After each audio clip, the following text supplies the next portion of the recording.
Hey guys, I am here with the one and only Mr. Creepypasta. How are you today, sir? I'm doing wonderful. It's a great convention, actually. Being over here at Midoricon is super fun for me. Is this your first time being at Midoricon? It's not, actually. I came to Midoricon 6 years ago, and this is the first time back at Midoricon in 6 years, which was super neat because I started dating my wife now 6 years ago at this convention, and then now we're married. Got married. Well, congratulations. Thank you. Thank you so much.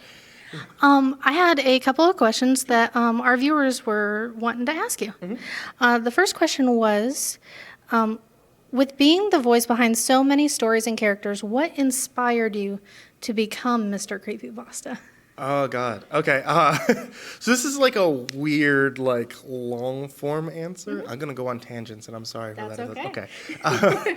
So years and years and years ago, and by that I mean 8 years ago, I was dating another girl, and she was super into horror, and I was super into horror, and things were getting rocky, and I was like, oh, cool, I'm going to start a YouTube channel where I can kind of do horror things. We could do it together kind of thing. And she was not interested. And I made a couple of videos. She's was telling me these are kind of bad. I don't think you should keep doing this. Oh, well, okay. But that ended. And I went back to it, and there were people who were commenting on the videos saying they liked it, they wanted me to do more. So I was like, oh, well, I guess I'll just give this another shot. And I started doing more videos. Really, it grew out of the fact that I wanted a relationship to happen that wasn't really ever going to happen, and I get a better one now. So it was the weirdest inspiration to start doing this channel. It started from that, and eventually kind of moved more into wanting to preserve stories in a new format, and then finally, now I'm kind of doing this to also get to know authors on No Sleep and creepypasta authors and promoting their books and things. Yeah. That's really, really cool to know. Thanks. What is your favorite creepypasta that you have narrated? I know that's like picking your favorite child. Yeah, no, that's I've got 2,000 of them on the channel right now. So I really like playing the character of Jeff the Killer, which is why I bring back the character for Jeff the Killer is also Spencer Middleton, and Jeff the Killer is also just about any other gruff-voiced serial killer I play in any stories. It was always Jeff. But I think probably my favorite story, at least for right now, is Tales from the Gas Station, because there's so many of them in this big series. And the second novel just came out, and I'm doing the audiobook for that. But I think that's probably my favorite one for now. I have them jumping around as time goes on. For right now, that's probably it. I think between all of the videos that I've heard of yours, mine would either be Next Time You'll Know Better about the vampire, or No End House. No End House was a classic series. Really good. That was a really, really good one. Did you see they turned it into a TV show? I actually did. I watched all but the last episode, and I lost power the night of the last episode, so I never got to see how it ended. That series was really good. Channel Zero I really liked, especially for the first 2 seasons. Candle Cove and No End House I think were the best seasons that they ever did. They were really fun. Seeing No End House was really fun. Yeah, it was one heck of a show, I'll say that.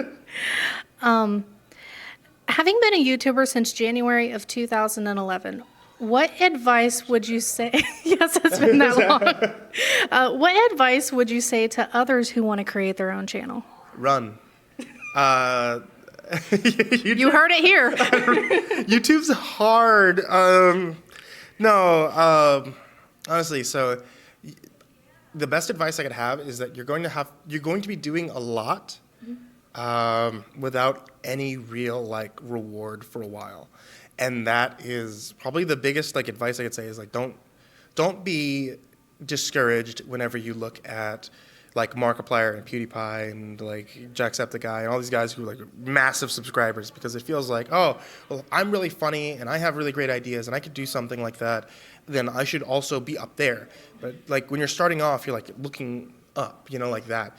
And the best advice I have is don't do that. Just be proud of what you can accomplish whenever you can accomplish it. And when that exponential curve hits, it's going to feel really good.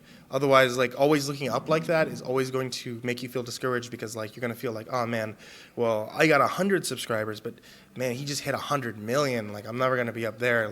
Always just be proud. Because if you have 50 subscribers even, 50 subscribers, like if you try to think about 50 subscribers in a room with you, kind of thing like that, that's how many people you have always waiting and watching and wanting to see more from you. So having 50 people in a room with you like that, oh my God, like inside like a panel room, 50 people crowd together to hear you talk. Like, that's really cool. And then, when you get over to like 100, 1,000, however many, it may not feel like that much when you're looking up. But when you think about it in your scale, if there's 1,000 people in a room listening to you, oh my God, that's crazy. It's an inspirational feeling. Yeah, it's a super inspirational feeling. And that's my best advice is don't spend your entire time on YouTube looking up. Like, be proud of what you have. Okay. Yeah. With the release of the Creepypasta collection books, how has it been working with such a wide variety of writers and story creators? Oh, man. So I released Creepypasta Collection Volume 1 and 2 a couple of years ago. And really, so the collections were like very strange. So when it wasn't Simon & Schuster at the time, it was Adams Media. Simon & Schuster did the second book. Adams Media came to me. What they wanted me to do was like write like a biography, and I was like, I don't want to do that.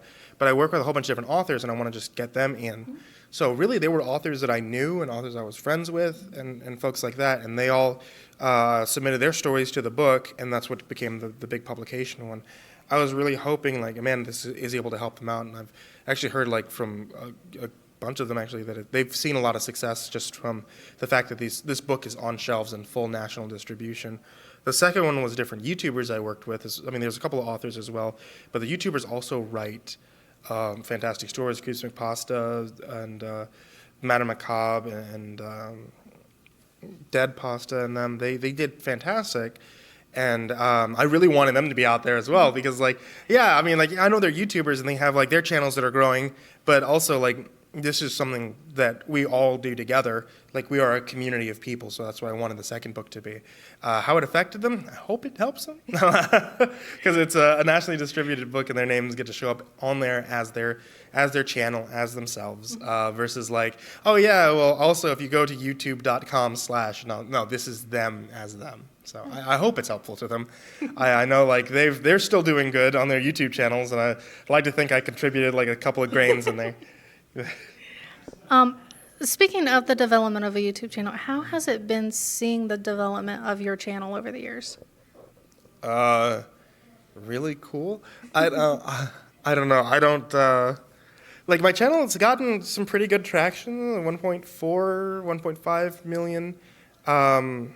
Honestly, like I kind of stopped looking at numbers a lot on my channel, and I know like that's kind of a frowned upon thing on YouTube too, because like we're supposed to mitigate numbers, but I kind of stopped looking at numbers a lot, and that's part of the reason why I do like conventions like this, because I don't like seeing numbers too much. Whenever I see on numbers, like I kind of forget that numbers are people, and like it starts to eventually be like I'm playing a game with numbers, but in actuality, of course, I'm trying to keep people entertained and keep people happy and stuff.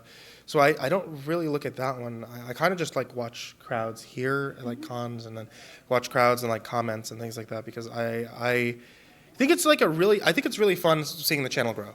And I know like my mom's happy about it, and like my wife's happy about it and stuff like that. But like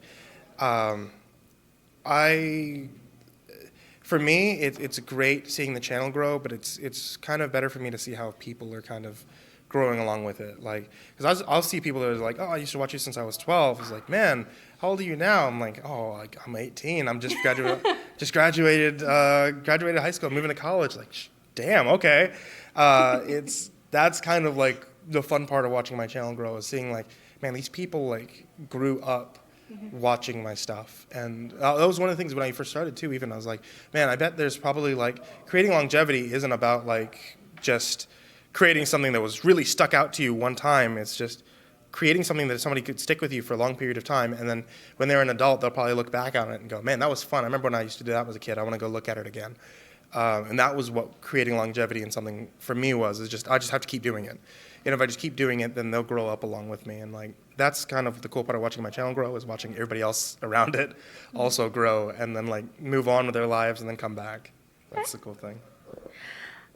Subscribers to your channel were very excited to see the release of the Nonstop Horror Radio, which plays stories 24/7. With the release of daily videos, are there any new projects that you're working on that you can tell us about? isn't that enough? Yeah, there are. There's new projects going on. So we're coming up on October right now. And with October, I'm still doing daily videos. So there's like 35, 34 videos supposed to come out in the month of October. And then all of them like countdown from the first day of October all the way to Halloween. We just announced this. There's other projects and stuff that me and CreepyPasta are working on together, but this one is super cool. We're doing a U.S. tour in October, so October 17th through the 31st is what I think it is. We're going to San Francisco, San Diego, Los Angeles, Arizona, Orlando, Atlanta, Dallas, Houston, and Austin.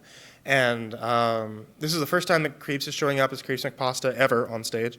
And this is the first tour that me and Mew are doing together. So Mew's playing piano live, I'm telling scary stories, and Creeps has like this surprise thing that he's been working on that he's actually bringing onto the tour. So it's really cool, and that's something that we've had under a hat for like a couple of months now, and I finally get a chance to talk about it. How has it been working with Mew being the music for your channel? Great. Mew is a really, really close friend. 8 years ago, I used his music without him knowing, which was really bad on me. And he totally could have just like gotten in my face and about all that. But he was really cool, and he's like, oh no, he's just happy that somebody used the music.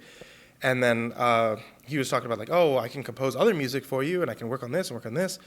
And we added each other on Facebook, and we started like talking about new possibilities, creating horror together. And 8 years later, I mean, like, he played at my wedding. He actually came over. This first time we met in person. He flew from Germany to America, and he played music at my wedding. And Wow. yeah, it was super cool. He like had this full piano. And he played music at my wedding, and we started doing shows together at San Japan and San Antonio. We did a show together in Atlanta as well, and now we get to do this whole tour together, which is really cool. It's really fun, and I mean, honestly, he's like one of my best friends. He's a super cool guy. Now we can play video games together and playing Earth Defense Force, fighting giant bugs together.